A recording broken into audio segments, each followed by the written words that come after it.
자, 팩트체크도 바로 이 문제인데요. 여야가 새정치연합 박기춘 의원의 체포동의안을 내일 처리하기로 일단은 결정을 했는데 실제 가결될지는 뭐 좀 지켜봐야 되겠습니다. 그런데 이번 문제와 함께 또다시 불거진 논란이 바로 국회의원의 불체포 특권이라는 것이 과연 필요한 것이냐, 따지고 보면 필요하지 않느냐, 이런 문제인 것 같습니다. 김필규 기자가 나와 있습니다.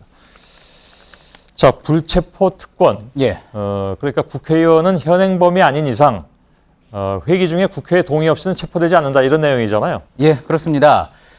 그러니까 만약에 이제 누군가에게 범죄 혐의가 발견됐다, 뭐 그리고 구속영장이 발부가 됐다, 뭐 그랬을 경우에는 보통 법원에서 판사가 영장을 발부해서 체포를 하게 되죠. 예. 그런데요, 이 사람이 만약에 국회의원이라 그러면 이야기가 좀 달라집니다. 일단은요, 그냥 이런 과정을 거칠 수는 없는 거고, 일단 체포 동의 요구서를 정부에 제출을 합니다. 그러면은 이제 정부는 이걸 가지고요, 국회의장에게 이제 가서 체포를 동의해 주십시오라고 요청을 하게 되는 겁니다. 예. 자, 그러면은 의장이 또 본회의를 열어서 정부가 이런 거를 보내왔다라고 의원들에게 보고를 하면은요, 바로 이 시점부터 24시간 이내에서 이제 72시간 이내 이 기간 동안에 의원들이 모여서 자, 이거에 대해서 동의를 할지 말지 표결을 하게 됩니다. 예, 예. 자, 근데 여기서 가결이 되면은 이제 경찰이 와서 저 의원을 이제 체포를 하게 되는 거고요. 만약에 부결이 되면은 못 잡아가는 겁니다. 예. 또 그런데 이 논란이 되는 부분 중에 하나가 표결을 안 해서 그냥 이 72시간이 지나가 버리게 된다 그러면 흐지부지 자동 폐기가 되는 겁니다. 예, 예. 금품수수 혐의를 받고 있는 지금 박기춘 의원의 경우에는 바로 여기 이 표결 전 단계까지 와 있는 건데요. 72시간 이내라면은 14일, 그러니까 금요일까지입니다. 그런데 그날이 이제 임시 공휴일이 됐죠. 그러니까 사실상 내일까지가 데드라인이라는 이야기가 나오는 겁니다.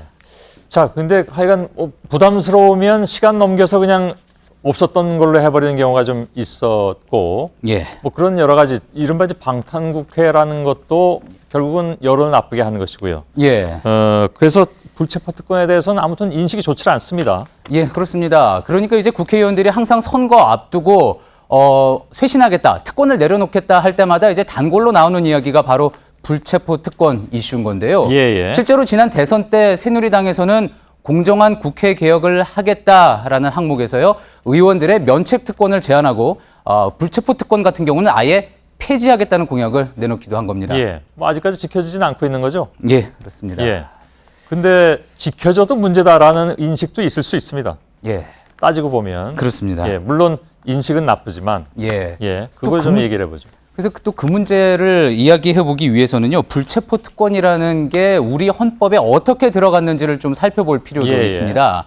1948년 7월 17일 헌법을 제정할 때부터 이 국회의원의 불체포 특권 내용은 헌법에 담겨 있었습니다. 예. 이 내용은 현재까지 거의 변하지 않고 계속 전해지고 있는 건데요. 이보다 더 기원을 거슬러 올라가 보면은요, 1603년입니다. 영국 의회가 제임스 왕과 이 대립하던 시절에 의회 특권법을 만들어서 함부로 의원을 체포할 수 없게 한 게 기원으로 지금 파악이 되고 있고요. 예. 또 프랑스 혁명 당시에는요, 국민의회가 최초로 한 의결이 의회 의원은 불체포 특권을 누린다라는 내용이었습니다. 예. 이렇게 역사적인 의미가 있는 건데요. 그래서 상당수 전문가들이 그 필요성에 대해서는 강조를 하고 있었습니다. 직접 들어보시죠. 예. 불체포 특권은 삼권 분립의 원칙상 입법부가 행정부를 감시하고 비판하는 기능을 제대로 활용하기 위해서 예외적으로 허용됐던 규정입니다. 행정부가 그 강력한 권력을 행사해서 국회의원의 정부에 대한 비판 감시 기능을 무력화시키기 위한 수단으로서 체포를 하고 구속을 하는 경우가 많이 있을 거 아닙니까? 그런 남용을 방지하기 위해서 불체포 특권 제도가 인정됐던 거고요. 예.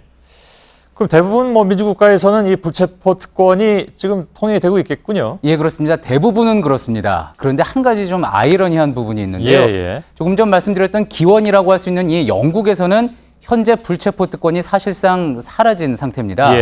이것은 하지만 어떤 이 특별한 상황을 좀 봐야지 된다는 설명이 있는데요. 영국은 잘 알려진 대로 의원 내각제, 그러니까 의원들이 직접 총리가 되고 장관이 되고 하지 않습니까? 그러다 보니까 행정부가 의회의 독립성을 침해할 가능성이 거의 없다는 거죠. 우리와 비슷한 방식으로 불체포 특권을 규정하고 있는 나라가 일본입니다. 그동안 그런데 일본 정부가 의회에 체포 동의안을 제출한 게 한 20건 정도인데요. 1954년과 1958년 단 2번을 제외하고는 모두 가결이 됐습니다. 예. 의원을 잡아가도 좋다 이렇게 된 거죠. 그러니 우리처럼 불체포 특권을 없애야 한다는 논란은 일본에서는 나오지 않고 있는 아예 겁니다. 없군요. 예. 우리는 그런데 뭐 가결보다 부결이 훨씬 많잖아요. 아니면 아예 그냥 시간을 넘겨버린다든가. 예, 그렇습니다. 예. 사례를 좀 들어보면요. 2003년 같은 경우에는요. 심지어 SK 비자금 100억 원을 현금으로 받은 의원을 포함해서 비리 혐의를 받던 여야 의원 7명에 대한 체포동의안이 국회에 왔는데요. 예. 처음에는 아예 이를 처리하지도 않았고 이게 그 당시 기사인데 여론이 나중에 나빠지니까 그해 12월 30일에 억지로 본회의 상정을 하긴 했습니다. 하지만 그나마 다 부결이 됐습니다. 예, 예. 제한국회 이후에 의원에 대한 체포동의안이 제출된 거 우리나라에서 모두 57건인데요. 예. 그중에 13건은 못 잡아간다라고 해가지고 아예 저 단기 표결 단계에서 부결이 됐고요. 예, 예. 자, 그리고 또 24건은 조금 전 말씀드렸던 것처럼 그 처리 시한을 넘겨서 자동 폐기가 됐습니다. 예. 자, 그러니까 결과적으로 3분의 2는 국회의 방탄벽을 뚫지 못한 거죠. 게다가 또 이런 방탄벽 자체를 만들기 위해서 억지로 임시국회를 여는 일도 최근까지는 계속 벌어지고 있는 겁니다. 예, 예. 결국은 그 불필요한 체포를 막기 위한, 다시 예. 말하자면 그런 악용을 막기 위해서 불체포 특권을 만들어놨는데 그걸 오히려 또 악용한 사례가 자꾸 생기다 보니까 우리 같은 경우에는 이게 인정을 못 받는 예. 여론조사도 했다면서요? 예, 그렇습니다. 저희가 방송에 앞서서 이제 SNS와 홈페이지를 통해서 과연 어떻게 생각을 할까 긴급 설문조사를 해봤는데요. 예. 물론 이제 온라인으로 진행이 된 것이라 뭐 정교한 건 아니지만 560명의 시청자 가운데요. 무려 79%가 국회의원의 불체포 특권은 필요 없다. 이렇게 응답을 했습니다. 예, 예. 이 온라인 조사에 달려있는 또 댓글상으로도 당연히 없애야 한다. 또 강하게 말씀하시는 분들이 많아서 제가 오늘 이렇게 그래도 이거는 민주주의를 위해서 필요한 장치다라고 이야기하기가 쉽지는 않았는데요. 예. 자, 이 나머지 19%, 20% 정도의 여론이 그나마 지금 필요성을 인정해주고 참아주고 있지 않습니까? 예, 예. 그러는 동안 정치권이 그간 보여준 악습의 고리 과감히 끊어낼 수 있어야겠습니다. 예. 이건 그냥 간이로 조사한 겁니다. 이거 정식 여론조사 아니니까 여기에 뭐 플러스 마이너스 이거는 얘기 안 해도 되는 거죠? 예. 예, 알겠습니다. 김필규 기자였습니다. 수고했습니다.